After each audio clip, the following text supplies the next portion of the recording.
Now, coming to you live from atop the Lavender Town Radio Tower, it's the one, the only, PUCL Podcast.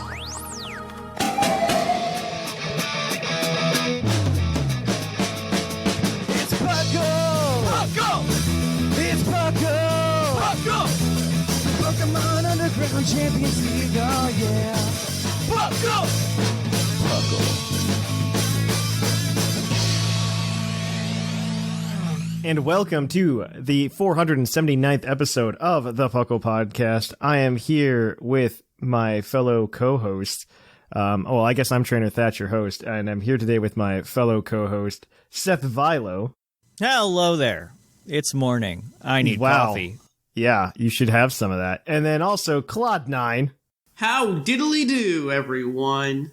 And welcome to the PUCL Podcast, the place where we talk everything Pokemon, from the video game to the trading card game to everything in between. PUCL, of course, stands for the Pokemon Underground Champions League, a nonsensical name we came up with in 2007. But yeah, things have been going well. What have you guys been up to lately? It's been a hot minute since both of you were on the show. Probably not actually as long as I'm thinking about it, but we're gonna go with that. I think it's been about a month for me. I usually sounds right. On monthly or so. I don't think I've been on in the new year yet. Claude, that also sounds lazy. Right. Claude, wow, you're just a slacker. Yep. That's me, Claude the Slacker. Claude the Slacker. That's his new nickname, everybody.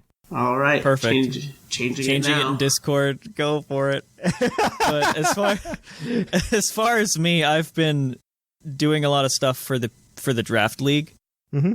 It was going pretty darn well until I got my butt handed to me this week. I was the pilot. Trevster knocked the crap out of us, and it was a close part of it is game. Because it was close. We almost rallied back. It was. Who are you teamed up with? Are you teamed up with Claude? Linian. No. Oh, Linian. Okay. Yeah, Linian and I are teamed up. That also makes sense. Yeah, but I was instantly tilted because I was up against the guy who has Hawlucha, so I went into that on the back foot just because of my handicap. So yeah, he did really well though. He really had a lot of prep done against us, and all of our things that we thought were sneaky, he was able to see through. So, oh well. But it was fun. Other than that, I've been trying to just hold out playing the ladder until they finally get around to banning Spectrier, which should happen as of recording sometime in the next couple of hours. So, I'm excited for that. You should play VGC. I should. I need to. I need to a lot for reasons that you'll find out in a week. Yeah, you should absolutely. What are those reasons? You should absolutely do that. The next Battlecast, I'm gonna make my annual PUCL Plus appearance. Oh, that's right. I always keep telling myself, I'm like, I need to be on PUCL Plus more often, and then it's always like once a year in January or February, I'll squeeze my way onto one of the shows. Mm-hmm. And that's it. I guess, to be fair, I'm making a lot of PUCL Plus appearances now with Trivia Rewind. Oh yeah, technically. Yeah. Technically, I'm on PUCL Plus as well. You're on more of PUCL Plus than us. Than PUCL Plus, than anything. Yes. Yeah, there we go. There's your answer. Thatch is a defining member of the PUCL Plus feed. Finally. But yeah, we're doing VGC this month on Battlecast, and our boy Thatch here is going to help teach me why he uses moves he does, because I was watching him play VGC and I got very confused. So it'll be fun. VGC's always been a different beast. Yeah. There was that hot minute. I talk about it all the time because it's like reliving your high school glory days. Mm-hmm. And it's there was a hot minute in 2018 where I would say I was probably at my peak Pokemon performance. And peak Pokemon performance, I was good at OU, I was good at VGC, and I could do really, really well. It was also because I was spending an obscene amount of time practicing. Mm-hmm. Makes sense. Compared to what I'm doing now, but it feels good to practice again, actually. We've been doing that for this Drio tournament that Claude's been helping us team build and prep for and stuff. And I had my match last night for that, actually, for our first round, and I lost because of bad luck all around. I think I was the better player. Claude can say no. We had the second game, but we didn't play it right. We had the second game when we missed the play rough. That's what happened. If we had went for we should have gone for Behemoth Blade. It probably would have been different. Yeah. You're probably not wrong. Yeah, we talked about it afterwards. Once you left, we're we reanalyzed it and it was we made a mistake by going for the risky move. We risked it for the biscuit, and we risked it for the biscuit. I mean, it's 10%, you know, like what's the chance? 10% is the chance, but 10%. 10%'s the chance, but that kind of sucked. And then he got like a lucky crit game one. That was pretty big and mattered, and so it was. It sucked, but I mean, it feels good like practicing again and getting back into that mindset. I don't know. It was definitely like VGC. I will say is much different, but I know I know because you play a lot of OU, Seth, and I felt this way when I used to play OU. You know how sometimes you can get to a point where you just like know everything that's happening in a match and you can plan out like 3-4 steps ahead. Yes. Yeah, for sure. Yeah, and so you can get to that way in VGC. Like it's different, but you can do it. Like I've been there. It's like the whole game, though, right? Like three much. turns ahead. That's the entire game from start to finish. I would say in 2016, yes, you are correct. In 2017, 2018, 2019, 2020, and 2021, I would say the game VGC has slowed down significantly. Now it's nothing like your massive like 60 turn battles or anything. Obviously, that's just getting started. It's more like something. I mean, you might see a VGC match. I wouldn't be surprised to see a VGC match go like 10 turns nowadays, right? That's a long time. Why even play? Oh, exactly. Well, so the idea is you play 3 of these, right? You play 3 of those, so that makes sense. Oh, yeah, that's right. The idea is you play 3 of them. It's been so long since I've done a tournament because of the Rona. Yeah. I want to do them again. I have so many cards that I'm just sitting on and wanting to play with, and I have no reason to buy more. You play 3 of them to get around things like luck, right? So, maybe you took one game because you were super lucky, but I can win the other 2 because I'm a better player, or something like that. It's still luck. It's still luck. That's what I learned this week. Hopefully, I think both Sigma and PMickey are playing today, so I hope they win their matches so that I can so that we win the round. But we'll see. Yeah, we'll probably hop in Discord for it. Yeah, what have you been up to lately, Claude? PDL is the mainstay. But with that, since we've started the new like streaming aspect of this, we've been doing the Poke with the episodes the first Tuesday of every month. I'll talk about it more in the news, but... Did you just do all 4 of them? Yeah, no, we did 3. We did 3 weeks worth. That's a lot there, and you got them all done at once. Yeah, it's kind of nice. So all the videos are just there, which is nice, and now I'm just trying to convince people that we don't need all of the extra edits that I do, and I can just chop up the video and post it in there. You are probably correct. Probably. I'm gonna try it out and see if people yell at me. But like we record our audio separately, so it's just a matter of syncing up the audio right, and then we're fine. And yeah, that's not bad. And that would make my life a whole lot easier. Yeah, I absolutely agree with that. Yeah. Other than that, I'm also doing the like monthly trivia night, which is going to be this Thursday. So come check it out. Ooh. We did it last week. Last month, and it was a big hit. We had a lot of people show up. And people just want it to be longer and more fun. And now that we've done it once and have an idea, we're going to make it longer and harder. Twitch.tv/the puclpodcast. Go do that. Yeah. Yeah, it's going to be a fun trivia challenge. Thursday. What time Thursday. Do you think? What time do you start We normally start at 8 EST. 8 EST? Okay, good. Yeah, it won't last more than like an hour. Perfect. But it's something. That's a good time. Yeah. No, it sounds like fun. I mean, I'll stream on Tuesday again as well. We lost the XY Nuzlocke because it turns out your opponent gets a super luck Absol at some point, your rival. Oh, gosh. Yeah, isn't that fun? Oh, yeah. So it just like tears through your team because it's just like, 50% crit rate, right? You have a fun time with that with Slash plus super So does that mean we get to bring back the Fire Red Nuzlocke that's not completed? No, we'll probably go ahead and do, I don't know. I was thinking like Pokemon Conquest or something, like something light. Ooh, Conquest. That's fun. Something lighter, you know. Something that's harder to lose. Not that it's harder to lose, just do like a playthrough. I don't know. So we used to do the battle streams and it's not that I don't like doing battle streams. It's just really hard to do it on cart to play OU. And that really like razzles my berries. Like I'm pretty upset about that. You could do VGC. You could do VGC, and man, my heart's not into it like it used to be, though. That's fair.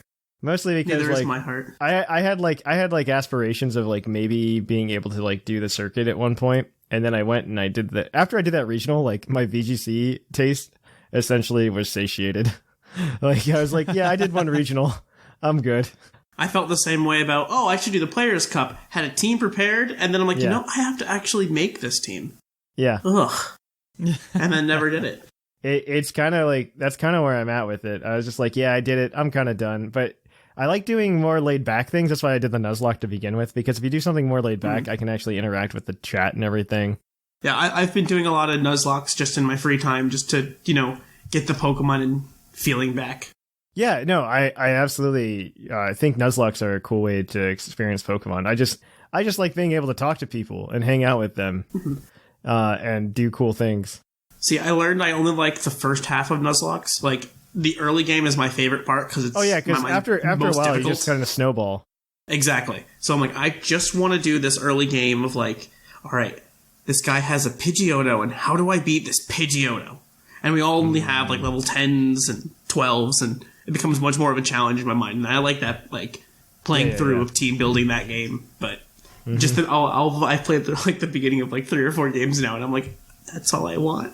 I think what I want to do next, because I think Conquest will just be like a filler type deal. Like, it's a filler episode, right? What I want to do is I want to get into a ROM hack and then have a couple other people that are going to be on the show in a few weeks or something like that also play the ROM hack on their own. That way we can actually talk about it on the show. Because that's something people always ask us to talk about. Is like, hey, can you talk about this ROM hack? And it's just like, well, I'd have to Can we talk about that next month when I'm on? Because I've played through most of them. Sure, but you'd have to... I don't know which one we're going to talk about. I've played through most of them, so it's fine. We'll have to pick one. I don't know which one. So, yeah, there we go. There's a mailbag question. There you go. Yep. All right. Let's move on, though. There's more to talk about. So let's kick it on over to the news. Let's cue with that epic music.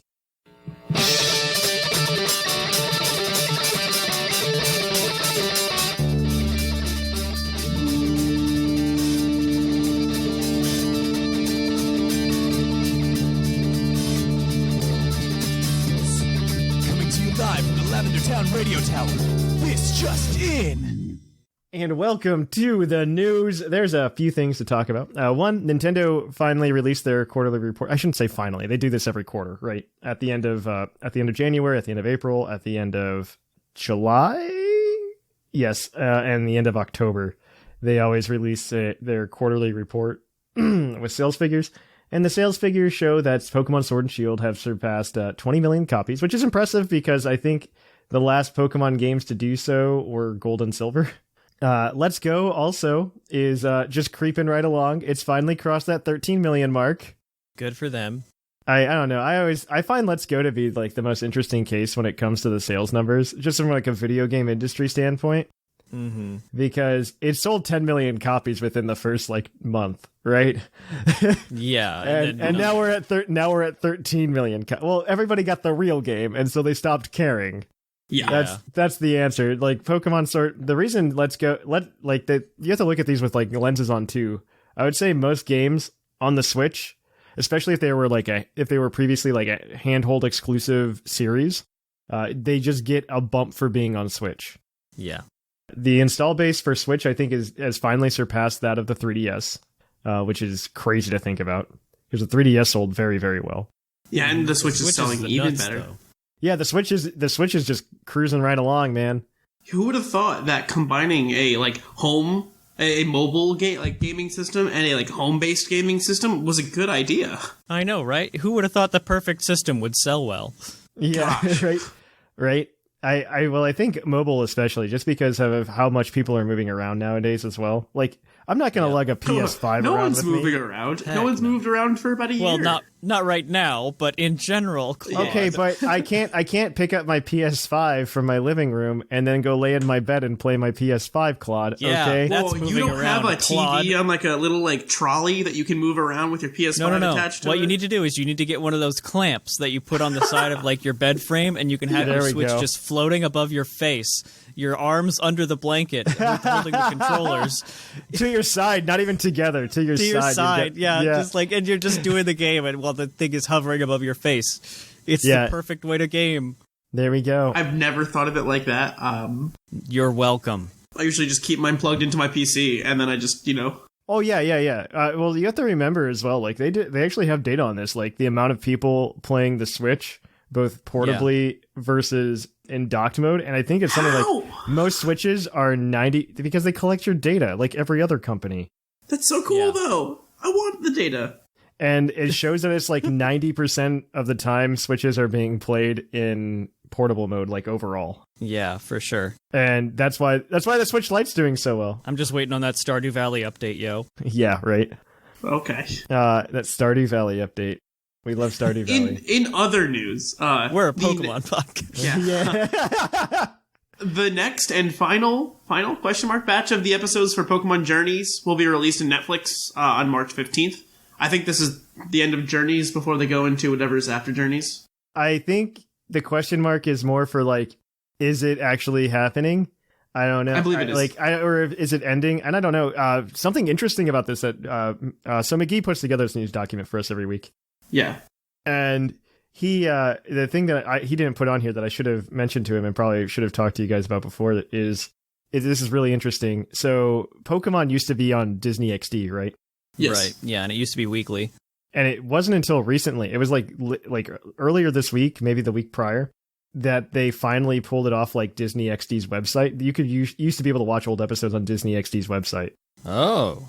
And so they just pulled like the entire series off of that recently. Interesting. Yeah, I'm hoping that like this is a dream, and I think it would serve Pokemon very well to just drop all 21 seasons onto Netflix. On Netflix, yeah. Well, they have some on Netflix. They have the first couple and it's the first two seasons. I think Alola's on there somewhere, maybe. Yeah, some of Alola is there. Like that's right. Some of X and I think X and Y is there. I think X, Y, and Z is on there, and I think and then obviously Journeys is there as well. And that's I don't know. I think it would just do them well, just dump it all in one place, because there's not one place you can go just watch all of it. You can piece it together, I think, over multiple streaming platforms. Mm-hmm. Because I think like seasons 4 and or not Gen 4 and Gen 3 are like overall. Some of it's on Hulu, some of it's on Amazon Prime. It's kind of scattered all over the place. Yeah, it's just scattered, and I would personally just love to be able to click Pokemon, and then 21 seasons shows up. Yeah. And you can just go from the beginning, and you've got 1,100 episodes of Pokemon to watch. And that would be fantastic. I think, honestly, if I was Netflix, I would be pushing for that, especially since we just lost The Office. Oh, yeah. Because if you want to hit some nostalgia, there you go. Yeah, they just lost The Office to a far inferior streaming service. So, is there no Pokemon anime going on right now? Because what do you mean? Okay, so the way the anime is working right now is it's releasing on Netflix. Oh, really? Yeah. I thought it was releasing elsewhere, and then they were just putting it on Netflix. Nope. In batches, if I'm correct, right? Yeah, they do 12-episode batches, so it ends up working out to about one a week. There's 48 total, because I think it came out in Japan earlier. Yes, no, there's 48 total episodes, right? Yeah, for this. And of those 48, and they drop 12 every 3 months, which is roughly one a week. Yeah, because I know Japan has it, and we already know everything that's about to happen. Yeah, this is a good batch, too. This batch of 12 is going to be really, really good. Yeah. Noted. The last batch of 12 was kind of bad. It was a lot of fluff. A lot of fluff in that last batch of 12. I wasn't as big of a fan. But Seth, talk to us about what they're doing on YouTube, though, instead of the anime. Absolutely. It's actually kind of cool, too. TPCI is starting a weekly web series to teach people about strategies and tips and stuff like that for the TCG, trading card game. And the first one will be airing... Oh, it already has aired on February 4th, and it'll be happening every Thursday of the next while. I don't think we have a time that it lasts, but you can watch it on Twitch or on YouTube, either place. But it's kind of cool that they're doing a specific tutorial video for the TCG. Yeah, it's kind of neat. I think like that might be a response to the player survey thing that came out a while ago. Yeah, how did that go, by the way? On the last TCG cast, it was pretty cool. Honestly, I got it, having participated in a live event. So they put me on a list somewhere, and it was just like, hey, what do you think of the current state? What can we do to make the TCG better? Like, here's a couple ideas that we've had. Some interesting things are like official support for different formats.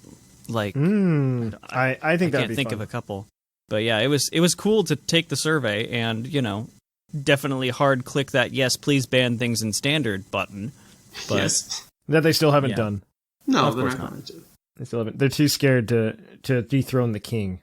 I mean, they did just unban 2 cards in Expanded, which is kind I of saw cool. that. I did see that. I unfortunately follow Burbank City on Facebook. Yeah, I unfortunately do as well. So yeah, I did see that. So it's I like playing the TCG. I think it's fun. I just don't, especially right now with like, I'm not hyped for in-person events at the moment, considering the Not state right now. of not the health concerns, but also just the number of people scalping cards. Oh yeah. That's gotten real bad. That's gotten real bad. So like something where it was just like, oh, it would cost me like $60 to build this deck. And now it's probably like more like $300-400 to build this deck because Logan Paul bought some Pokemon cards. That said, they are doing a really good job at having some of the real big staples in I'm merchandise very packs, happy so you with don't that. have to dig.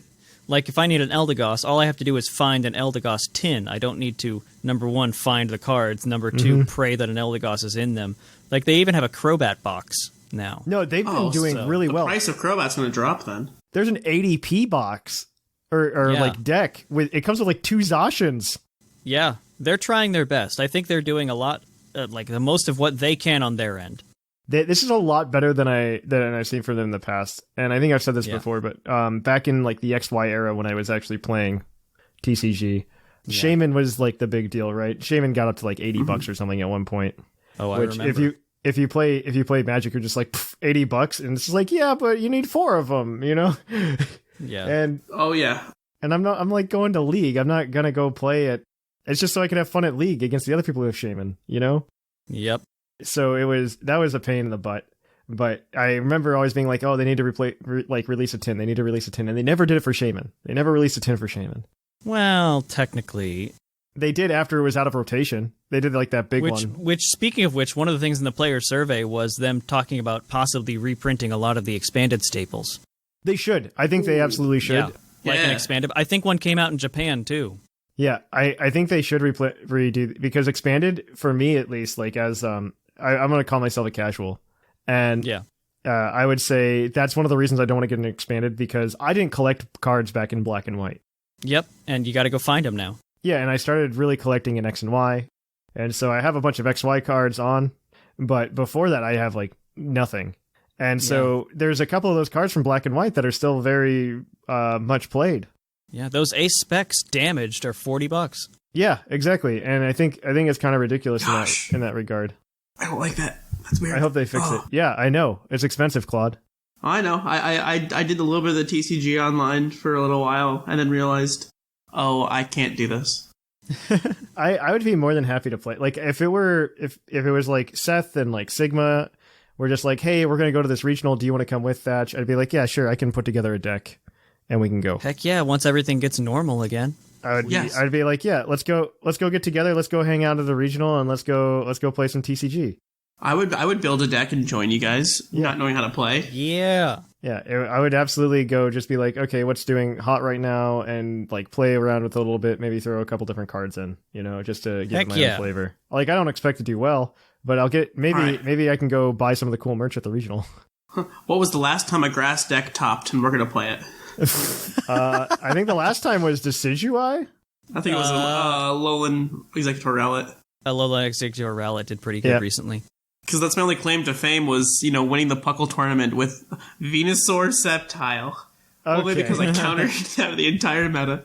Well, let's move on. There's a few other things to talk about. If you're on Original Stitch, they all actually just released some new designs with Grookey, Sobble, and Scorbunny for you to purchase. Yes. I just got my Crobat shirt. The problem is I can't buy all of them. I can't collect all of them. I know, right? Some of them are awesome. Some of them are terrible. Some of them are hit and miss. Yeah. I will say some of them are hit and miss.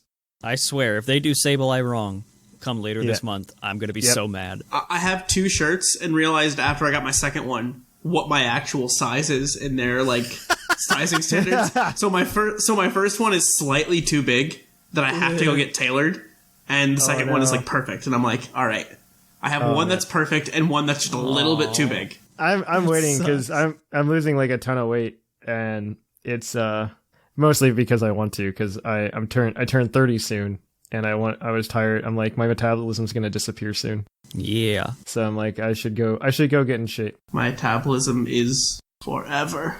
I wish that were true, Claude. I wish that were true. All right. But yeah, Pokemon shirts. So Seth, catch us up on all of the Pokemon Go nonsense that's happening. All right, I will go as quick as possible. Let's see if I can do it in one breath. You can't. Don't try. Please do try it. They have announced there's a Lunar New Year event, which goes from February 9 to February 14th. The increased spawns are Krabby, Goldeen, Magmar, Magikarp, Miltank, Meditite, Tepig, and more, including Gyarados, which has a chance of both being shiny and having Mega stuff, because that's introduced. Additionally, Rattata, Ekans, Mankey, Ponyta, Murray, Poundor, Miltank, Torchic, Bagon, Buneary, Tepig, and Litleo will be in 5-kilometer eggs. There will be a field research task exclusive to the event that gives encounters with Meowth, Alolan Meowth, Galarian Meowth, Meditite, and Miltank. There goes my breath, dang it. Because I guess Pokemon that start with M are important. It's all the finally, I don't know if that's why. I think it's because it's the year of the bull, right? Or the year of the ox. Oh yeah, okay, that makes sense. And Meowth is an ox. No, and Meowth, I think they just wanted to put Meowth because it's the lucky cat. Because it's the lucky cat, yeah. It's a lucky cat. And an ox. Anyway, other Meditite, Carvanha, Duskull, Skorupi, and Darumaka are in 1-star raids, while Miltank, Octillery, Blaziken, Camerupt, and Absol will be in 3-star raids. So yay. Yay. Blaziken in a 3-star? So they've gotten rid of like there's no mid-tier raids anymore. It's like 1-star, 3-star, and 5-star. Yeah. That's all you have. So like that. So the 4 stars are gone, so that means Blaziken drops to a 3-star. Interesting. That works. Yeah. I'm good with it being easier to defeat. I don't have one yet. Yep. All right. So there are some giveaways for Patreon this month. For $10 tier, I have to remember because I said these things and I forgot what I told everybody. I think for $10 you get a shiny Jirachi at Patreon, and at $5 we're going to be doing a giveaway. I believe it's shiny Sceptile. Let me double check so I don't get yelled at, because they're just like, Thatch, you said there's going to be a shiny Sceptile, and there wasn't. And then I go, I'm so sorry. I'm skeptical of the Sceptile. I'm skeptical of the Sceptile. I thought it existed, and it doesn't exist in Patreon. I did say shiny Sceptile. Boom, done. I did it. Boppity poopy. Huzzah. Sceptile. Yeah. As I already mentioned, Trivia Night this Thursday. Yep. In the Discord, not the Discord, in the Twitch. It's going to be a fun time. It'll be quick, it'll be fun, it'll be entertaining. We had a blast last time. Come see if you can dethrone whoever won last time. I think it was HDM won at the very end, but I could be wrong. Yay. All right, that's the news. We're going to kick it on over to Puckle's Poke Quiz, where we're going to quiz your co-host on their insane Pokemon knowledge.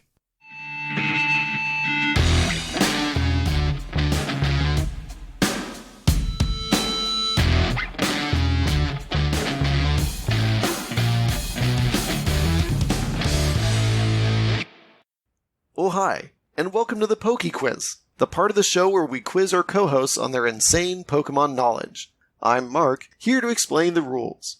Our fabulous co-hosts will work as a team to answer 5 Pokemon-themed trivia questions that fans have submitted on the Discord server. Each question is worth 1 point, with Pokedex and multiple answer questions worth more, for a total of 7 points. The host can use a free hint at any time.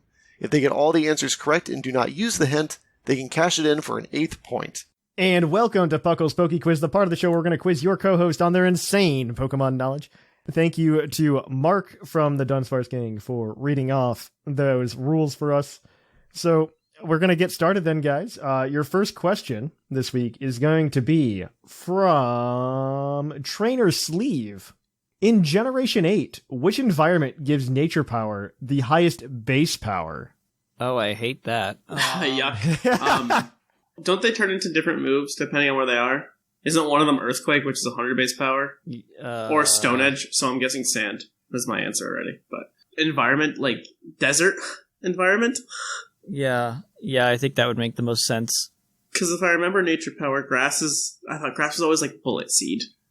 Yeah, Water was like Water Pulse or Surf, which would be 90. I remember Ground being like Earthquake. This is like Gen 3 mechanics, not Gen 8, though. So I have no idea. I still think that feels right. So, yeah. Like desert environment, I think that's safe. I think that's right. Let's go with that. Yeah.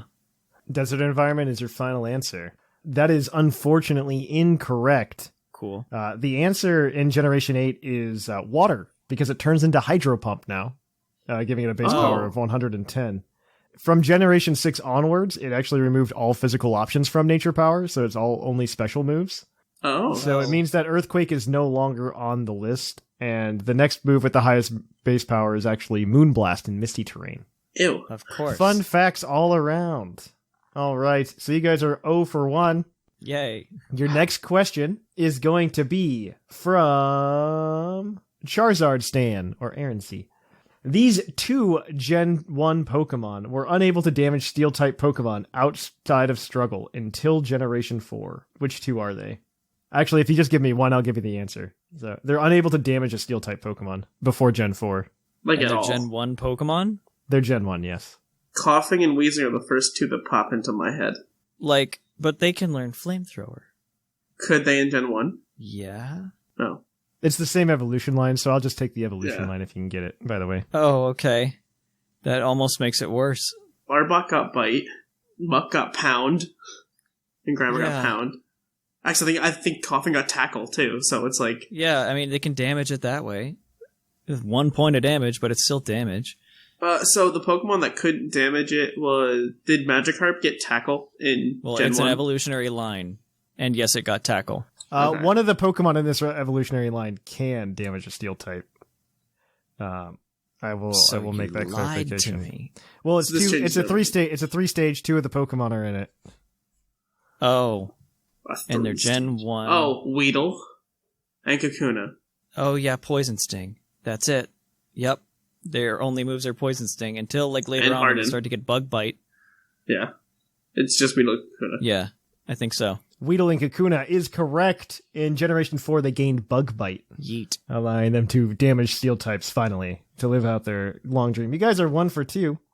Your next question is Yay. the Pokedex entry question. Oh, no. Yeah, so this works by, I read you a Pokedex entry, you try to tell me what Pokemon that Pokedex entry goes with, you submit an answer. If that answer is incorrect, I will go ahead and give you a second entry, and if you get it correct on the first one, you get 2 points. If you get it correct after the second one, you get 1 point. If you don't get it correct at all, that's obviously squat 0. Squat. Cool. Okay. All right, here we go. This is going to be from Zaskari. Its Ultra Sun Pokedex entry states, depictions of Pokemon similar to this Pokemon have been found on the walls of caves where primitive humans lived. Who's that Pokemon? My mind goes to unknown, but I don't think it's unknown. Also, unknown wasn't in...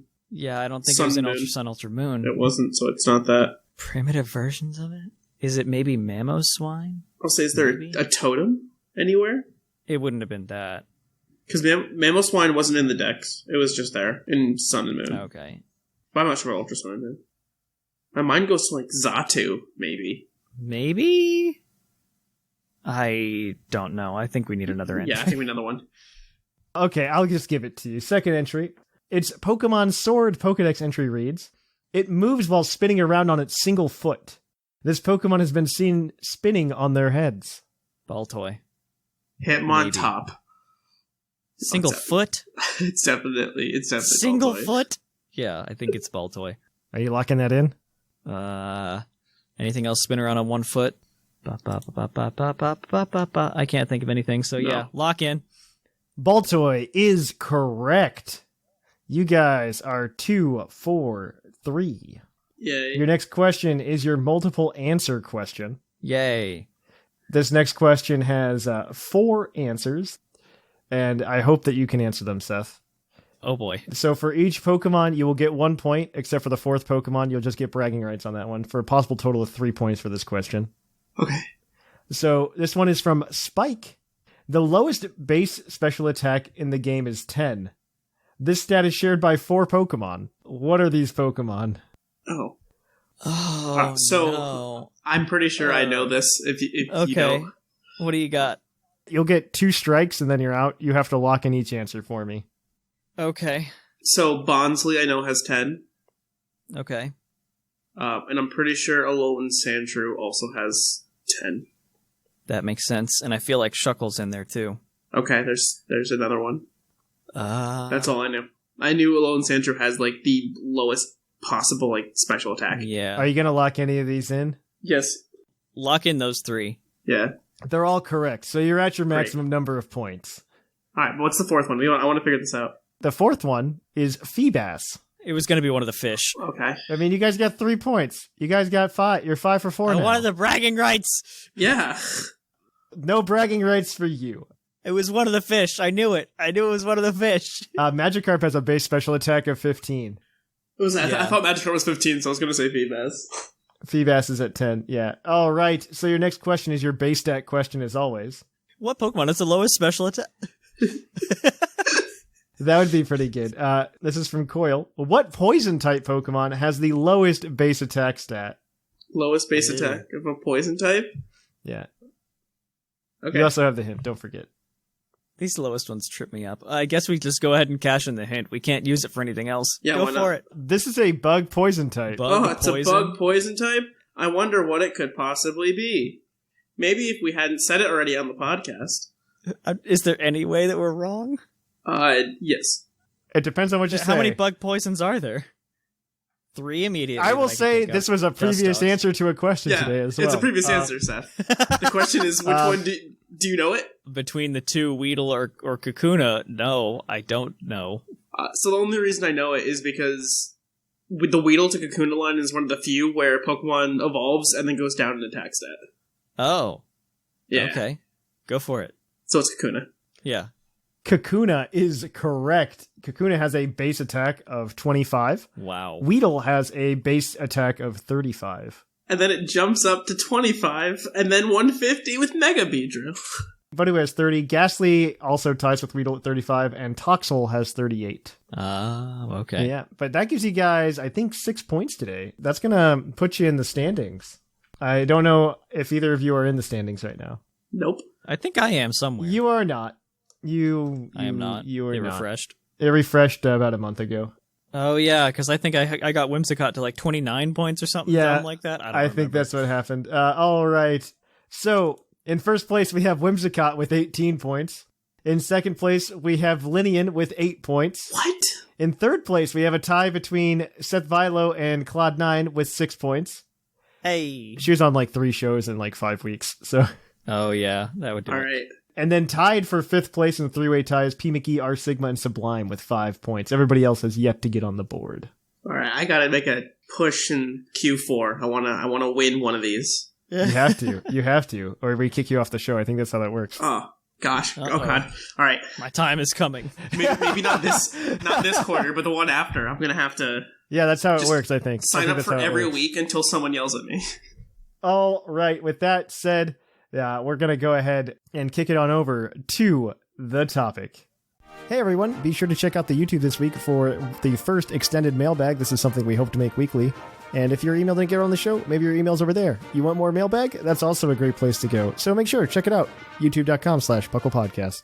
And welcome to the topic. Today is something that I want to try out, and maybe this is something we do more often. But I want to call this PUCL What If. And the idea is the 3 of us, I'm sure we have a lot of thoughts about Pokemon and how maybe it could be a little bit different. It allows us to talk about the future, allows us to talk about the past. The idea is we talk about Pokemon and we talk about something that if it were different, what do you think it would do? I like this, and maybe this is something that we do more often on the PUCL podcast. Let us know if you like it. I'd really like to hear what you say, but I've got 2 that I can think of off the top of my head, and we'll see if we get to both of them. The first one that I'd really like to bring up, what if Pokemon Red and Blue didn't have all of the glitches? Would Pokemon Red and Blue still be a big deal?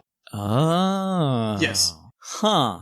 I think no matter what, it would have been a big deal because it's the start of the franchise. That's true. That's fair. I guess my question can go even further than that, though. If they were good games, like very polished, I'm going to say polished. And I guess in 1998, that doesn't make much sense for a video game in general. Let's say they were very polished. There weren't glitches. Like, it was kind of like playing X and Y. There's no exploits for you to really jump into and take advantage of. Do you think the Pokemon hype carries on as much as it does? Or because in my mind, and this is where I'm coming from in this conversation, and we talked about it a couple of weeks ago on the show, but like all of the glitches that happened in Pokemon, like MissingNo and stuff like that, and especially in the mailbag last week, somebody brought it up. MissingNo existing gave a lot of credence to the other rumors that existed. Yeah. Does it become as much of like a quote-unquote playground phenomenon? So I think there's 2 answers to that. There is if this was in 1998, 1999, yes.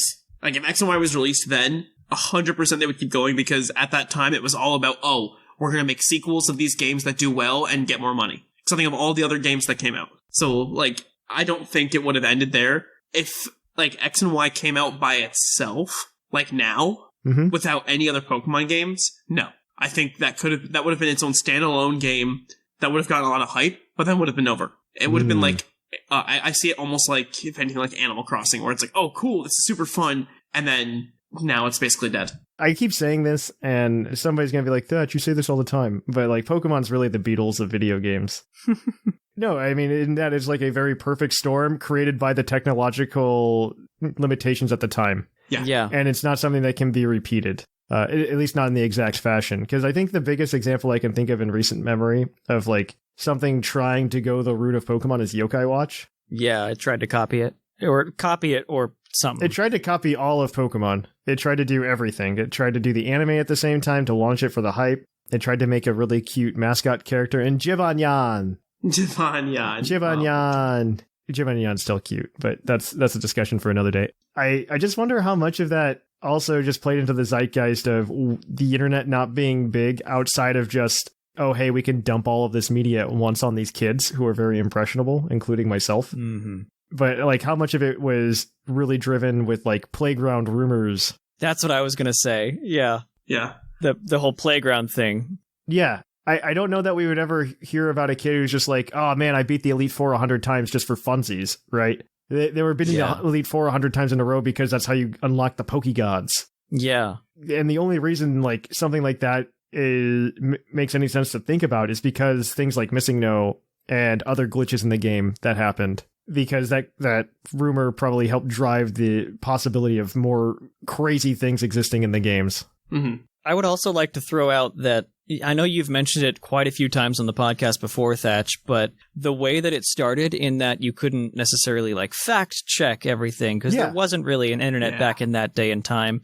It really leads into the Pokemon universe as a whole being largely based on headcanon. You know what I mean? Yeah. I think it still is to a lot of it. Less so now. I don't think know. They've embraced that. I think they've really like taken that and it's like, yeah, we're not going to give you too much on like the mythologicals because you can come up with your own stories. Yeah, I think I absolutely agree with that. They kind of keep that playground feel alive a little bit. It's almost like D&D in that sense, where it's just like, build your own adventure. Mm-hmm. Except they want you to do it in your head. And honestly, as a kid, I think that's great. Like, I can think of being in school and just, like, writing up stories about things like that, like your own little fan fictions. I 100% believe that Ditto is a failed attempt to clone Mew. They never confirm this. They never say anything one way or the other, but I 100% believe that. That was what their original idea was. Because Mew gets transformed. They weigh the same. It's just all of the other moves that's missing. Yeah, I believe a lot of Pokemon origins like that. Yeah, and the fun little things that kind of the fan community comes up with as a whole.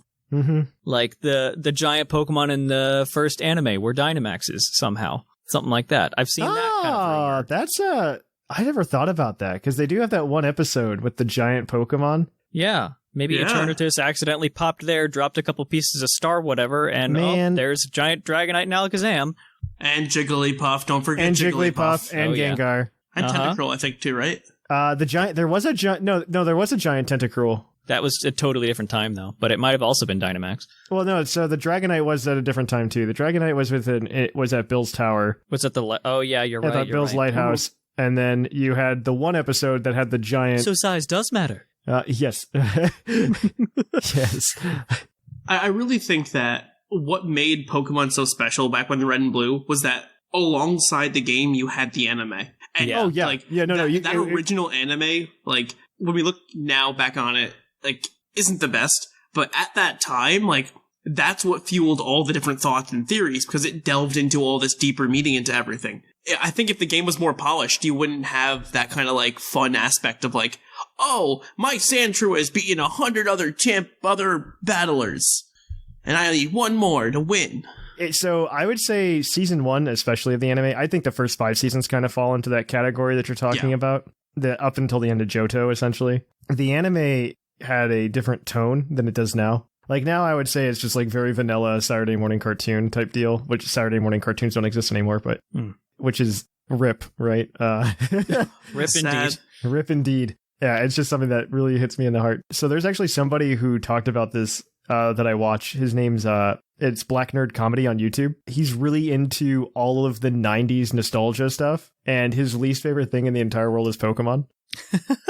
I watch him because he's really big into Power Rangers, and he's really big into like Ninja Turtles and stuff, and that's something that I also like have interest in, obviously, as well. But he hates Pokemon because he's like, Pokemon ruined Saturday morning cartoons. Huh. And I absolutely agree with him in this aspect, because what happened after Pokemon came out is everybody tried to copy Pokemon's quote unquote formula for like a TV show. I mean, I guess Transformers kind of did like a lighter version of this in the 80s, where like they made their TV show to like sell toys, right? But it was never like a collect 'em all type deal. Well, except for like Yu-Gi-Oh! Yu-Gi-Oh! Copied it fairly well. Oh, Yu-Gi-Oh! Like told an interesting story though. I think I would put Yu-Gi-Oh! Almost in the same camp as something like Digimon. I wouldn't.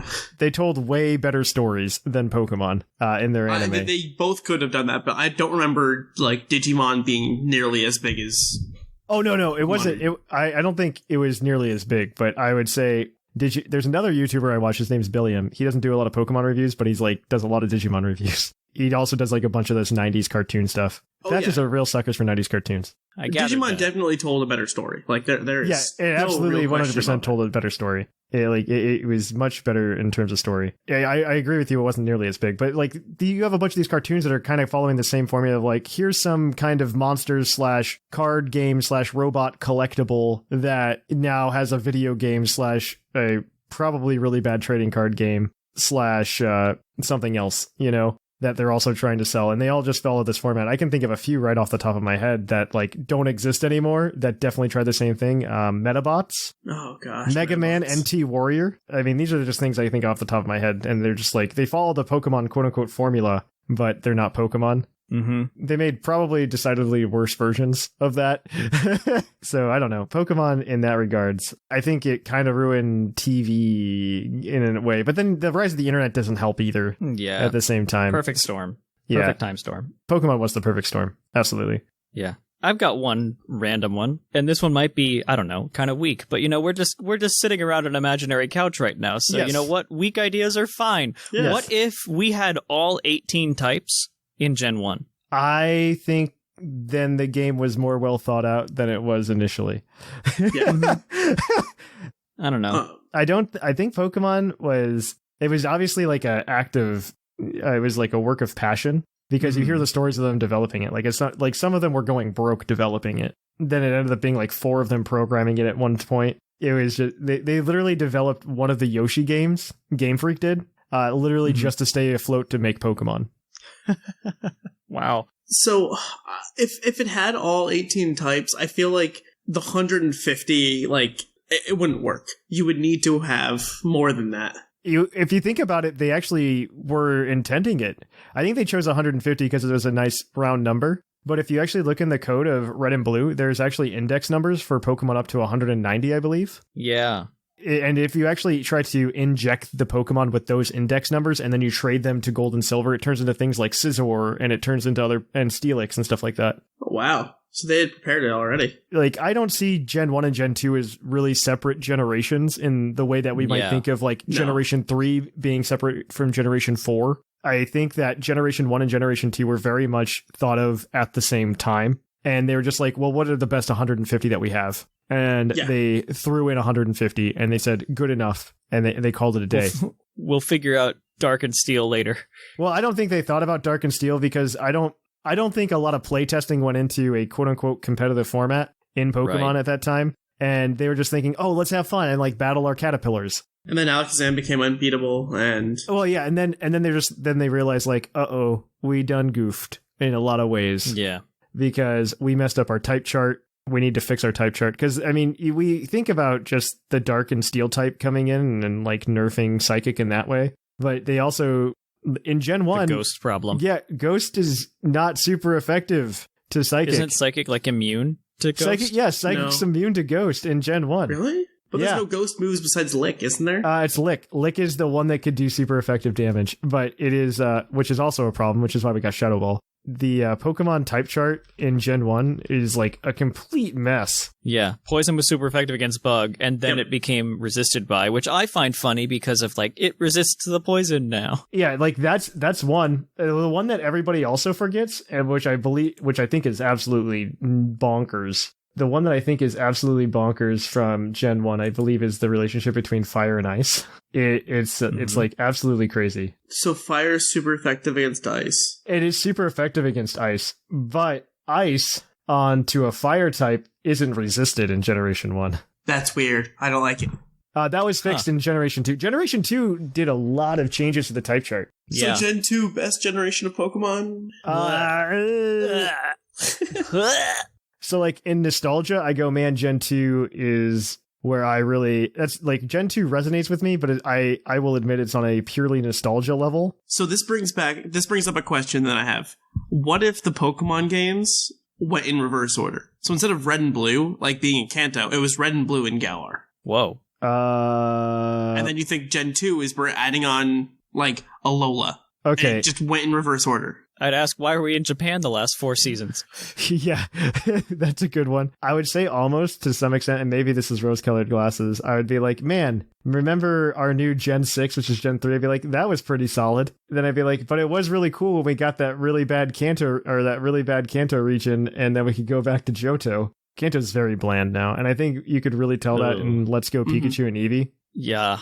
And Let's 100%. Go Pikachu and Eevee, you're just like, oh, this is really bland. And it makes sense as the first game for it to be the way it is. Yeah, really open book, in a sense. Yeah, the way that it's presented in Red and Blue, it's very bland. Every route, like, you don't have things like weather, like we do now, or like terrains that we go through. And I'm not even talking about in terms of like battle senses. Like, look at Black and White. You've got regions where it's snowing. You've got a desert you're going through. You've got all of these different scenarios with different sceneries that you're plowing through. I think something like that doesn't. I mean, it didn't translate well at the time, and it's just a sign of like, hey, we're building on this. Yep. I would say that Sword and Shield, I'm also to blame for this. Like, I don't think it's the best game in the entire world in terms of Pokemon, like compared to other Pokemon games, just because they had things like a ton of empty buildings for scenery in a lot of towns. And you can't fly on a Latios. I mean, what's even the point? Yeah, why are you even playing Pokemon at that point? But I would also say that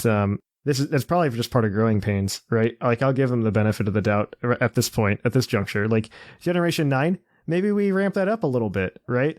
But in Generation 8, this is the first time they like pushed to HD. That's a huge jump in and of itself. Nintendo's admitted that. Like, that's part of the reason the Wii U failed. Mm-hmm. That push to HD is very difficult to do. I'm low-key excited for Gen 9. I know we're several years off, probably, but I don't know. Yeah, I'm calling it 2022, man. I don't know about 20. I don't know, but I like all the Pokemon that they designed for Gen 8 are stellar. Like, the actual Pokemon themselves, they feel that Pokemon way that others, like, I don't know, a specific ice cream cone maybe don't. I will defend Vanillite as probably one of my favorites from Gen 5, but that's a case for another day. I think one of the best decisions that quote unquote modern Pokemon has made is since Generation 6, adding fewer Pokemon. I agree. Mm-hmm. I was a bit disappointed when I first played Generation 6 and I was like, oh, there's only 69 new Pokemon. That's kind of poopy. Then I've grown to appreciate that more and more. I mean, it's more like 100 once you include things like Mega Evolutions and Regionals every generation. Yeah. Like, only adding, 70 to 80 new Pokemon every gen is incredibly reasonable, because then they sift out a lot of the garbage. You look at the 156 we got in Gen 5, there's some garbage there that's not Trubbish. Yeah. You're looking at 3 genies that are the same exact design. Simi-Sage, Simi-Seer, Simi-Poor, did they need to exist? Yep. No. I think they were trying to recreate Eevee in a way, but without doing it right. No, what they were trying to do was give you an early game Pokemon that would balance with your starter. Yeah. Yeah, but you can tell that's what they were trying to do, because they also put it into X and Y that way. In the Santaloon Forest, they do the exact same thing. They drop Pansage, Panseer, and Panpour. This is just anecdotal and it's probably not right. Some guy's going to be like, no, that's not how the game works, Thatch. But I noticed when we were doing our Nuzlocke that all I was running into was Panpour, and we had chosen Fennekin. Mm-hmm. I don't know if that's intentional or not, but I did not run into a Panseer or a Pansage. Yeah. And so I don't know if they're just like, you could use a water type to go with that fire type starter. Well, I mean, the same could be said for you could use a grass for that fire type. I don't know. Well, so that's not the way they handled it in Black and White. That's the comparison I'm trying to draw. In Black and White, they gave you the monkey that was super effective to your starter. Right. Okay, yeah, that makes sense. Was it the opposite way? It was the opposite way. They gave you the monkey that was weak to your starter, actually. Never mind, I'm wrong. Because they wanted you to use that monkey to end up beating the gym leader that would use the type that's super effective against your starter. Right. There we go. That's how it works. I just wish that they would not... Like, a lot of the modern ones, the Pokemon themselves are stellar, but some of the moves and abilities are very much signature moves and abilities. I wish they would either branch them out a little bit or give the new ones to old Pokemon as well on top of it. Like, more things could learn Corrosion as an ability, as an example. I don't disagree with you. I think the problem with that was their chance to do that was hidden abilities, and that happened in Gen 5. And they gave a lot of Pokemon hidden abilities. I don't know if there are many Pokemon without them. Oh, yeah, no, you can change it because they obviously have just like Gengar on it. Gengar, Scolipede. There's a number of Pokemon that have had like retcon abilities. Yeah.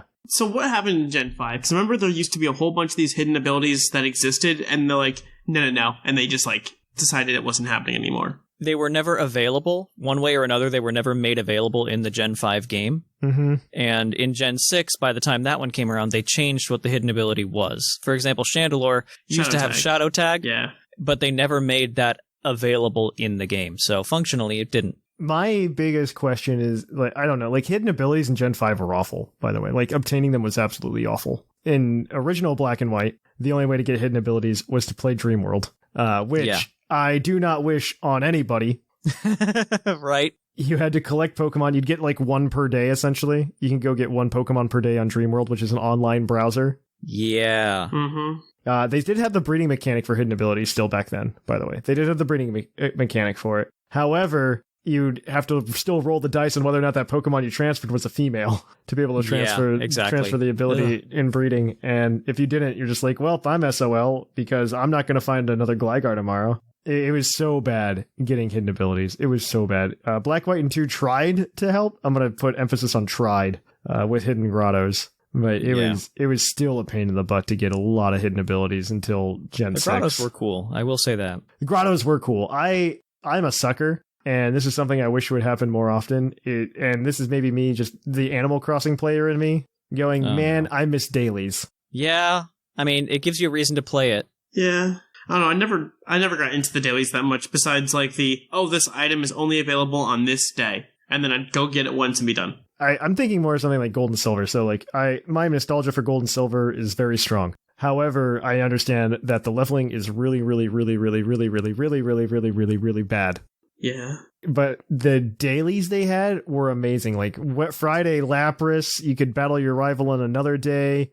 Poison Barb is only available on Fridays if you talk to the person above of the Pokemon Center in the little grotto. Well, that wasn't anything I worried about, but I can understand you worrying about it. The dailies like that, I'm a big fan of, like bug catching contest type stuff. I'm a really, really big fan of that. And I miss it. I miss it so much. Do we have any other small ones? If not, we can just wrap it up. No? Okay. Not really. Not that I can think of. This was fun. Yeah, this was a fun topic. I like it. I like it. Yeah. All right. So we'll wrap it up here, guys. And we will catch you guys on the flip flop. Poke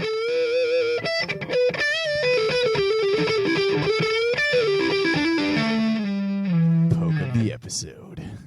And welcome to the Pokemon of the episode. Our Pokemon of the episode this week is National Dex number 800, Necrozma, the Prism Pokemon. And we're talking specifically about the Dusk main form this time, and so a Dex entry for that is... Necrozma has attached itself to Solgaleo. It siphons away its host's limitless energy, exploiting that energy to fuel a rampage. From S.H.I.E.L.D. This is really scary. Really scary. I didn't realize he got a Dex entry in Sword and Shield. Yep. Where? I didn't know he got one. Because they just skipped over most of these legendaries. We're just like, nah, they don't need an entry. They got him all right. Apparently. I did not know that. I did not know that. It's also sad that Ultra Necrozma is dead. But it's fine. We don't need an Ultra Necrozma. What do you mean? That never existed. It wasn't a really cool Pokemon. Right? I mean, the only reason it was balanced was because it took so long to get it set up. That's the only reason it was good. It chewed up an item slot, and it took 2 turns to set up, and a 1 minute long animation. Yeah. Yuck. That was such a long animation. Okay, so Decimate Necrozma has a base 97 HP, a 157 attack, a 127 defense, a 113 special attack, a 109 special defense, and a 77 speed. The 77 speed is really the killer there, but Not really. the attack and defense stats really good, so who cares? Yeah. It's fantastic. On top of that, it gets Prism Armor as its ability, which takes, I think it essentially halves super effective damage. Yep. Yeah, no, it doesn't. Not it has it by a quarter. It has it by a quarter. You take 3/4 damage from super effective moves. Yeah, you still do a little bit more damage with super effective moves, but not as much as you normally do. That's the answer. 25% of 1.25, something like that. Right? Yeah. So it's let me do that math. So 1.5 times 0.75.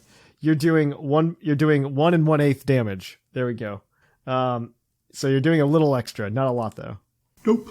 That's actually like the perfect amount to like nerf super effective damage by the way. I respect that, Pokemon. Good for you. There's a reason why this is normally in Ubers and not allowed. Yeah, no, it's just like it's like scary bulky because of that. You can't hit it super effectively, essentially. Which is why we have it very bulky on this team of the episode. Yeah, this team is for Battle Spot or Battle Stadium singles. I'm gonna say Battle Spot until they rename it Battle Spot. You know, I'm gonna get Battle Stadium down, and then Gen 9's gonna come out and it's gonna be like, oh, it's called Battle Spot again. And I don't know if we talked about it yet, but the UTC is coming up. It is. It should have already started by the time the show comes out, but you can use this team. Yeah, you can use this team for it.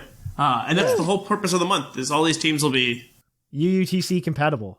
Exactly. So you want to... Do you really hate Zacian and Xerneas? If you do, this is the perfect Necrozma team for you. Yeah.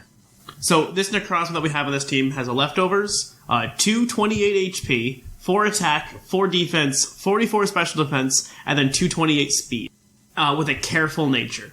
And this may make no sense to you, but it has... that is perfectly designed to outspeed, I think, Cinderace at +1, and be bulky enough to take a whole bunch of hits, mainly from Xerneas. Oh, okay. Oh, you mean after +1 on the Necrozma? I'm like, you're definitely not outspeeding Cinderace at +1, and then I was like, oh, never mind, I'm an idiot. No, but because you have Stun, Seal, Strike, Earthquake, Dragon Dance, and Substitute, and for Battle Stadium singles, there's a lot of things you can just sub up on. And Dragon Dance to your heart's content, mainly Nihilego. But that's true. But this thing basically can come in on Zacian, and Zacian can't really touch it very well.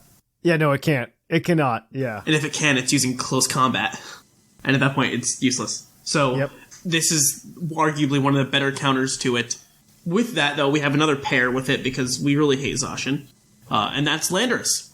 Landorus starting with a Citrus Berry, 252 HP, 252 defense, 4 special defense with a relaxed nature. Because we really hate it. Bulky boy. You hate what? Zacian. We just hate Zacian. Yeah, I mean, this is anti-Zacian, the team. But with this Landorus has multiple purposes. Because this is Battle Spot Series 8, a lot of things have become a little more popular, like Mimikyu, and Cinderace, and Regieleki. And what stops all 3 of those? Landorus. Especially defensive Landorus, because they have no way to break it. Especially when you have moves like Protect, U-Turn, Earthquake, and Rock Tomb to slow them down even further. I've been playing so much VGC, I didn't realize that Protect was out of place. Yeah. Wow. Yeah, it stood out to me like a sore thumb, but yeah, it makes sense for you. You're not a real Pokemon player. Yeah. You don't play VGC, the official format of Nintendo. I'm kidding. I miss OU. I just can't convert to full showdown life. These are 2 bulky boys that are meant to deal with all the physical attackers that are running around because we don't like them, and we still don't like them, and we have many more counters to them. That's true. So the rest of the team, I think, is just standard fare minus what Seth's going to talk about. But Cinderace running Choice Scarf. You run Choice Scarf now to outspeed Zacian, because Zacian's like stupid fast, by the way. It's base like 147 speed. It's gross. Yeah, it outspeeds Dragapult. Yeah. Which is scary to think about. So you run the Choice Scarf to outspeed the Zacian. This is a Cinderace. It's got Libero because why wouldn't it? It's G-Max because why wouldn't it be? And it's 252 attack, 252 speed, adamant nature because honestly you don't need that much speed to outspeed a Zacian from a Cinderace. At +1. At +1, exactly. So you run adamant so you can do all the damage. You got Pyro Ball, you've got your U-turn, you've got your high jump kick, and you got your double edge. Double edge, I like the double edge tech actually. I like that more than I like bounce. Mm-hmm. Because with bounce, you're going to increase your own speed when you Gigantamax, which I assume this Cinderace is probably going to do a lot of the time. It depends. It's between that. The Duskmane likes to go big too. Yes, obviously Duskmane likes to go big, but I mean maybe there's a bad matchup for it. You would go Cinderace, and Double Edge decreases speed, or Max Strike decreases speed, which I like a lot better than increasing your own speed sometimes, especially if Cinderace is about to die or something. Yeah. And because, I mean, once the Gigantamax ends, the Choice Scarf reactivates, so you still kind of have your own speed. Exactly. Mm-hmm. You also have Urshifu Rapid Strike on here, because I think Urshifu Rapid Strike he's got his place in BSS, and it's a really good one. And he's got Unseen Fist, obviously, so you can't protect against him, which you totally do all the time in BSS. I guess if you're that Landorus, you do. And it's G-Max, because why not? And it's 2 G-Max is for Mimikyu. Yeah, I think I like G-Max Urshifu better just because... Oh, I meant Cinderace, but yeah, Urshifu. I think it's just naturally G-Max. I like... Well, yeah, I mean, people typically default to G-Max if a Pokemon has a G-Max. And personally, I like saying... Because there are the rare instances where you do G-Max with certain Pokemon, right? Mm-hmm. Like, oh, maybe it is optimal for me to G-Max Urshifu this game instead of, something else. And it's mostly because both Urshifu's G-Max moves allow you to break through Max Guard. Yeah. And I really appreciate that. So, close combat, Surging Strikes, Aqua Jet, and Counter. I like this a lot because if a Zacian hits your Urshifu and you just hit Counter with your Focus Sash on, you just go ahead and murder the Zacian. And it's great. I love that a lot. I don't know if that's common or not because I haven't played a lot of Series 8 BSS yet, but I can see that working better than it should. But yes, Seth, take us home. Take us home. Alrighty, next up we've got a Tyranitar with a weakness policy. Abilities obviously Sandstream, and EVs are pretty simple with 244 HP, 196 attack, and 68 speed. I'm not sure what that outspeeds, but I'm sure it's relevant. Do you know what that's outspeeding, Claude? I don't know off the top of my head. I'm going to look and see if I can figure it out. Because 68 speed on a Tyranitar, because it's basically 61, right? Yeah. And it's adamant, so it's probably trying to outspeed something specific. Yep. Something slow-ish. But yeah, adamant nature, while they're looking it up, the moves are Stone Edge, Fire Punch, Ice Punch, and Taunt. It's a nice spread, actually. I mean, it lets it hit a lot of things. It's mainly for stall, the Taunt. Not having... Yeah. Taunt will break the stall, and I mean, the coverage between Stone Edge, Fire Punch, and Ice Punch is actually really good. Yeah, it really is. It's really, really, really, really good. You can hit a lot of things with that. Mm-hmm. It's Tyranitar. I don't know what to tell you otherwise. Yeah. And then... Keep going. Okay. Then next up we have Mimikyu with a Life Orb. Yeah, obviously the ability's disguised. It's a Mimikyu.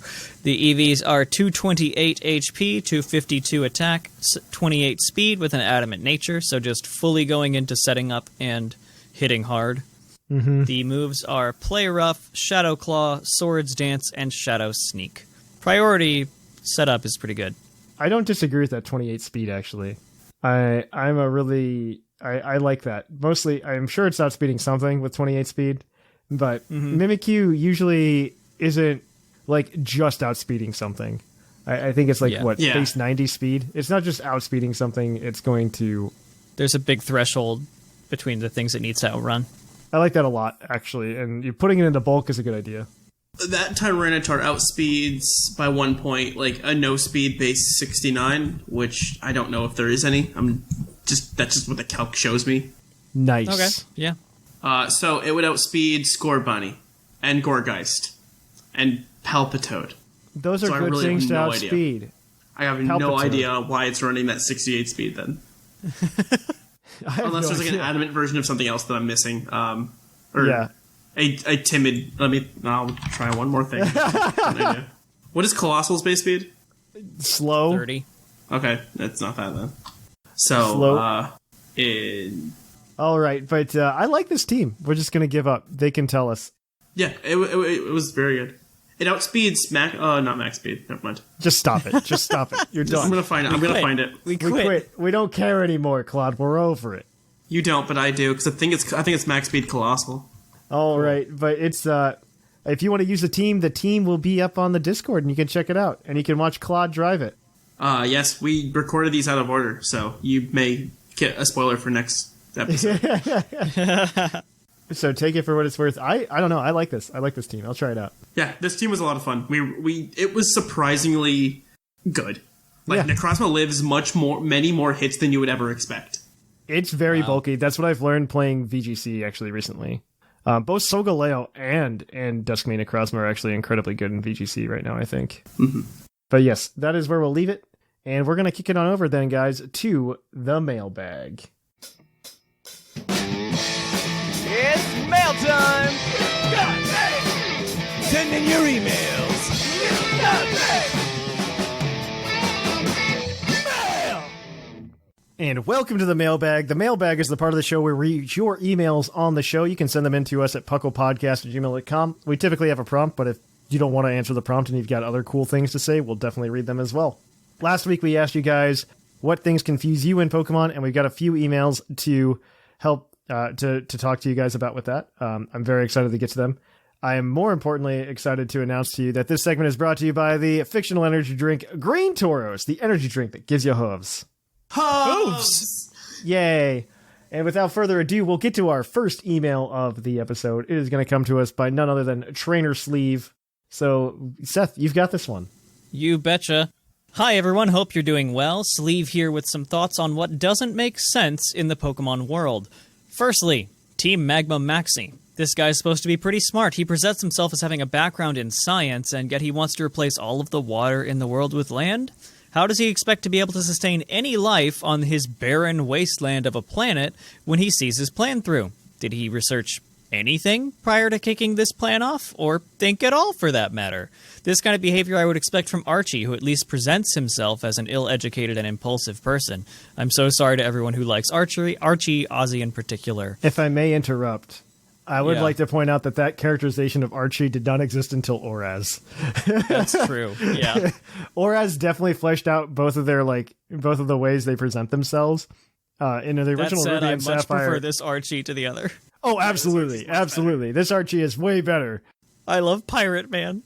Pirate Man Archie is way better than not Pirate Man Archie, and so it is definitely a better change. But I would like to point out that original Archie did not have that kind of demeanor. Yeah. Anyway, back to it. I know it's the main point of the story for the villainous team leaders to have deeply flawed ideals that they're trying to achieve, but these aren't the ideals of people who are capable of rational thought. Okay, If Maxi okay. is what constitutes a leading mind in Hoenn, then you can keep me very far away from that 7 out of 10 region. Why did you have me read this one, Thatch? This is what I don't know. I didn't This read hurts my ahead. soul. I didn't read ahead. I just know that Sleeve's good at writing and doesn't write mean things. I don't believe you. My headcanon is you want me to bash Hoenn. I hate it. Anyway. Next up, I want to know more about the journey to fill the Pokedex. You get sent out to discover all the Pokemon in the region, but the dex seems to already have all the information in it somewhere for you to unlock. Also, aside from legendaries, people already use and work with every Pokemon in the region, so the understanding of them must be pretty good, right? Is this a purely educational task for children to take part of as part of their schooling, or is each region's professor incredibly ill-informed about the Pokemon in their region and very trusting of 10-year-olds? These are just two examples of things that confuse me about the Pokemon world. Thanks again for the great content, Sleeve. I think the Pokedex used to be this really cool idea of like the kids are going out and filling in the decks, because I think in Gen 1 and Gen 2 specifically, that's very true of the kids going around and filling out the decks and like doing research and being essentially research aids to the professors. Mm-hmm. But I think more as of late, it's been more of a stamp collecting adventure. Yep. And I think it's lost that. I think it's lost that charm, which is unfortunate. Well, no. In recent ones, it's showing Rotom all the other Pokemon that exist. Oh my gosh. I think Rotom Dex in particular was one of the worst things. Like, I understand why they did it, but oh yeah. like that does bring up the point of like we know everything. Why aren't we like this is such a pointless task. I think it's purely a video game task, not a anime task. Yeah. So it's like, in the if real we give world. you this, you can go and complete it for your own sake. Okay, so in the manga, which is the thing that nobody reads but has the best representation of the Pokemon world, as admitted by the creators of Pokemon, the way they show it, I think, is very good. At least in like the first 3 generations of the manga, where they catch the Pokemon and then they fill in the dex entries essentially themselves, and they catalog it, and it all just gets beamed back to Professor Oak or something like that. The Pokédex also has like way more meaning in the manga as well. Like for you to be a quote unquote Pokédex holder is actually a really big deal, and it means that you're one of the better trainers in the region. And I wish we had, dude, the manga just needs to be the thing that happens. Yeah. Like, we need more manga in our life, and I'm really upset that it's just never been adapted properly to an anime. Like, they should really do it. I think it would do really well if they adapted it to an anime. But they seem to have forgotten it exists. Yeah. Oh, well. Oh, well. But thank you for that, Sleeve. Thank you for that. Yes, thank you. Our next one is going to be from Tia. So you've got this one. All right. Claude. Hi, Thatch, and I still don't know where the schedule is. Lol. I believe the schedule is pinned in the Discord, right? General channel? It is pinned in the general channel. If you click the pins, it's there. From 2017. I forgot that it's been 4 years, but it's there. But hi, co-hosts. It's T again. I have decided to stay in Sutopolis. Before I tackle the topic, I don't want to get into too much detail, but the scalpers can fur it off. Get ready for a storm when that topic comes. I would like to say you guys seemed all spot on with the type specialties and personalities. I took a U quiz and it assigned me as dark type, and I usually prefer dark, water, psychic, and ice types. Speaking of dark type, I have a huge crush on Karen. Who doesn't? And would like to become a manager so I can talk to her more. What? That's pretty good. That's pretty good, actually. That's great. That's good. Unexpected. All right. That's a good joke. That's a good joke. Another thing I wonder is, what are the benefits of being a gym leader or even an Elite Four member? Do they get 401ks, injury compensation, holiday hours, overtime pay, etc.? Because their responsibility is taking on challenges. Being a gym leader must suck. Also, do gyms have an on-off switch for puzzles? Like when the leaders go outside? Imagine how annoying it would be for the gym leaders to have to redo their own gym puzzle. Oh no, that's so true. I'd recently played through Platinum, and I'm just picturing the Sunny Shore gym of having to move everything around and all the different wires to get to the back, and it's a pain. But I just needed to use the bathroom. Ugh. What if gym? I don't know. That is the true. gym battles too. Oh gosh, gym puzzles are just well, I imagine gyms, in my head canon, and this could be horribly wrong, are just you have a bunch of trainers that come there to train together, and then the gym leader gives them pointers on hey, this is how you train this specific type of Pokemon, and that's why everybody there's an electric type trainer. He's just this is how you take care of them, this is how you train them, this is how you do better, and that's why they're at the gym. It's more of it's like a dojo in that sense, and that's what I imagine. But I don't know why they have puzzles. I don't know why those are there. Video game once again. Other than video game encounter fun. Yeah, but great episode once again. Look forward to the next one. Catch you on the flip flop, Tia. Wonderful. All right. Our last one today is going to be from Nintendo Nate. I think that's how I'm supposed to read it. Dear Thatch and co-host, Nintendo Nate here. I am often confused about different things in the Pokemon universe.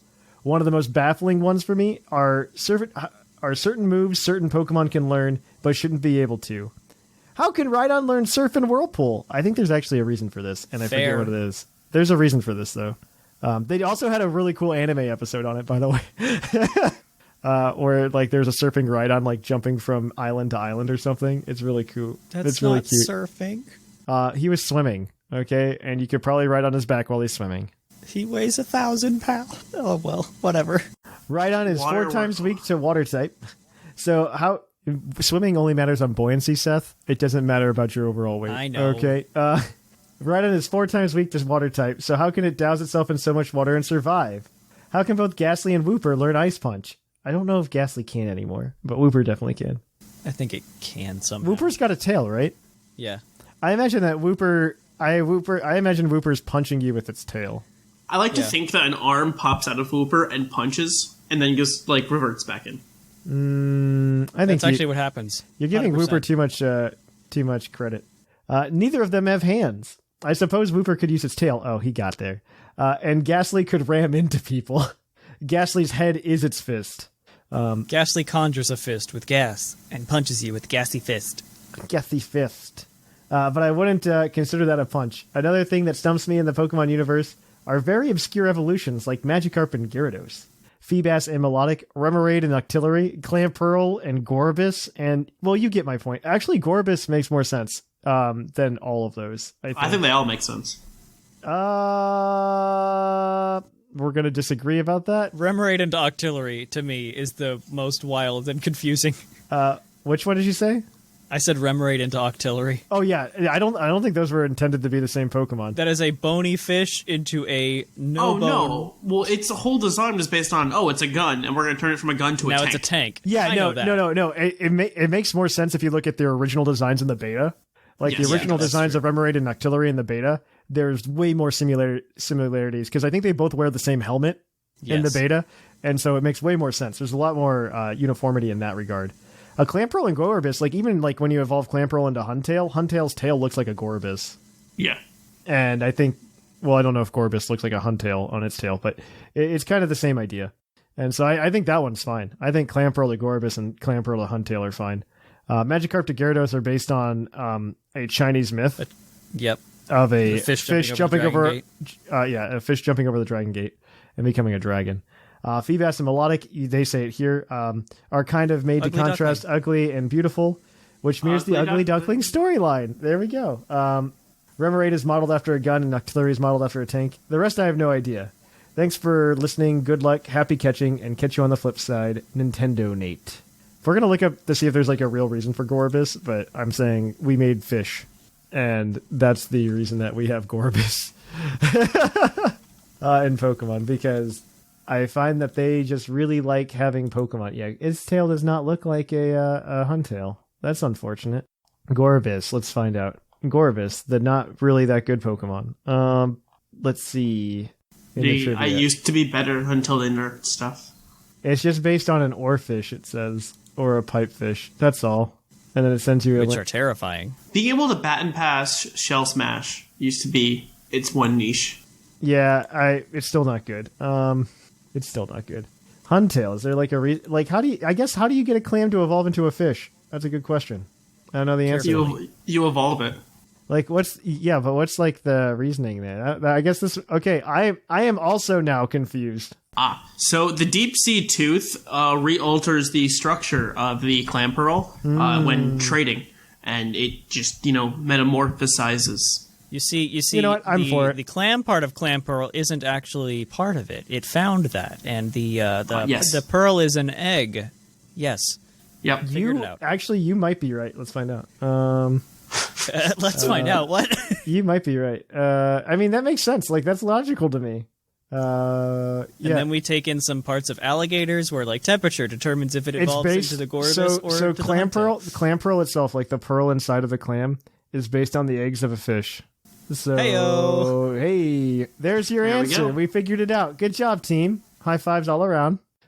It turns out that it's the pearl inside that ends up becoming the fish. That's what's happening. The clam part is just a eggshell that it can open up and looks like a clam. It's not actually a bivalve. It is a clam apparently, but apparently it's like a fish egg inside that evolves. Yeah. Okay. Cool. We did it, team. We did it. All right. If you would like to send us an email next week at puclpodcast@gmail.com, we'd love to hear from, like, what are some of your what-ifs? What are some things you think would be interesting to go into Pokemon? What if... Yeah, and if we like them, we'll talk about it maybe we'll talk about it. Yeah, we'll talk about it in a future episode. Maybe we'll talk about it in the mailbag next week. It's definitely interesting, and I like it. It's a fun idea, and I love to hear what you guys have to say about it. If you would like to listen to more Puckle throughout your week, there's always PUCL Plus. Make sure you subscribe to that feed if you haven't already. It's a great place to check out stuff like Battlecast, which is coming out this week, I think, right? Yeah. And I'll be on it, so that's more of a reason to listen to it. No, that's mean to say. Seth's going to be on it. So you should always go listen over there. But we're gonna talk about VGC this week, so definitely go and jump over there if you're interested. We also talk to you all the time over on Discord, so make sure you go there. The link is in the show notes. You should also go check out our number of different social media sites: Twitter, Instagram, Facebook, and Tumblr. You should also make sure that you're checking out the YouTube channel with Clod9 and P. McGee manning the helm for this moment in time. I've got another thing that I want to get going over there, and hopefully it happens very soon. So they're over there, but youtube.com/puclpodcast. If you want to watch us live, twitch.tv/thepocopodcast. We're live on Tuesday and Thursday and the occasional Saturday. I'll be live after this show, after this recording. I'll be live on Twitch, dicing it up and just talking to you guys. And also, you can support us in a couple different ways. One is you can go over to Twitch, drop us a Twitch Prime subscription, or you can go over to patreon.com/PuclPodcast and donate to us more directly. Get things like those Pokemon we talked about during the news segment, or the Breeder Bot. So we really appreciate all of the people who are supporting us, and we hope to do more content for you guys here in 2021. So here, I have been Trainer Thatch. I've been Seth Vilo. And I've been Clod9. And here in the Lavender Town Radio Tower, it's closing time.